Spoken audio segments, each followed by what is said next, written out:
The Nicene Creed declares, "And we believe in the Holy Spirit, the Lord and giver of life. He proceeds from the Father and Son, and with the Father and the Son is worshipped and glorified." I'm Caleb Lyda, and this is 6-Minute Theology, where you can learn simplified theology for your everyday life. And today we're going to explore the Holy Spirit's relation to the Father and the Son. Today's video is going to begin a little bit more abstract, and you might wonder, how does this apply to my everyday life? Don't worry, by the end of the video, we will see through the scriptures how the Holy Spirit's work in our hearts, what the Holy Spirit does in us when He indwells us, is intimately tied to His relationship with the Father and the Son. Well, here's the main idea, the main truth. The Holy Spirit proceeds from the Father and the Son. This is taught in the Nicene Creed, as well as by many church leaders throughout history. And I want to bring up two lines of biblical support for this claim, that the Spirit proceeds from the Father and the Son. The first is that both the Father and the Son send the Spirit. Jesus teaches this in John chapter 15, verse 26. "But when the Helper comes, whom I will send to you from the Father, the Spirit of truth, who proceeds from the Father, He will bear witness about me."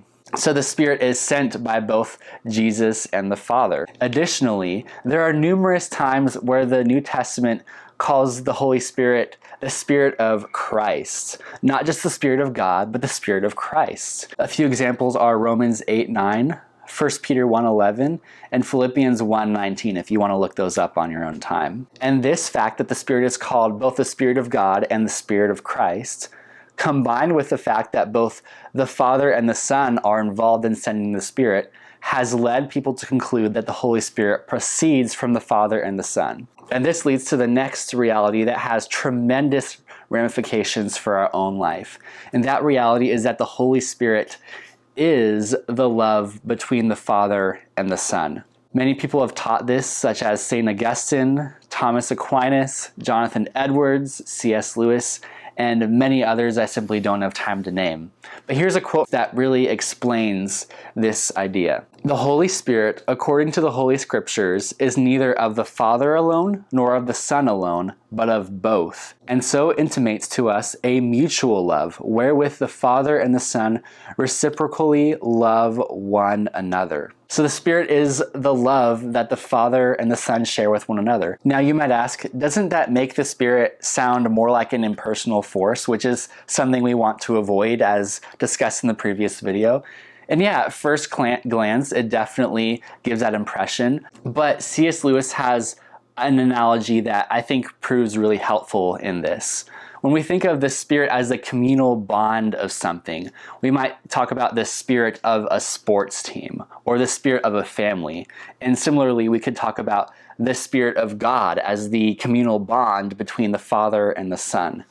But this is one of the ways that God is so much beyond us, so much different than us, is that very bond between the Father and the Son is itself a real person. But this incomprehensible reality that the Spirit is the love between the Father and the Son, it actually has amazing ramifications for our lives as believers. I'm going to read a few passages that explain these ramifications. The first is John 17:26, where Jesus prays to the Father, "I made known to them your name, and I will continue to make it known, that the love with which you have loved me may be in them, and I in them." So there's this intimate bond between the Son and the Father, and Jesus prays that that bond may be inside of believers and that He Himself may be inside of believers.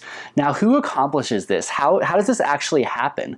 Well, the Holy Spirit is actually the one who puts this love inside of us. God's love has been poured into our hearts through the Holy Spirit who has been given to us. So the Holy Spirit is the one who puts God's love in our hearts. But this love isn't just some generic idea of love. It is the very infinite, eternal love between the Father and the Son. "For all who are led by the Spirit of God are sons of God. For you did not receive the spirit of slavery to fall back into fear, but you have received the Spirit of adoption as sons, by whom we cry, Abba, Father. The Spirit himself bears witness with our spirit that we are children of God.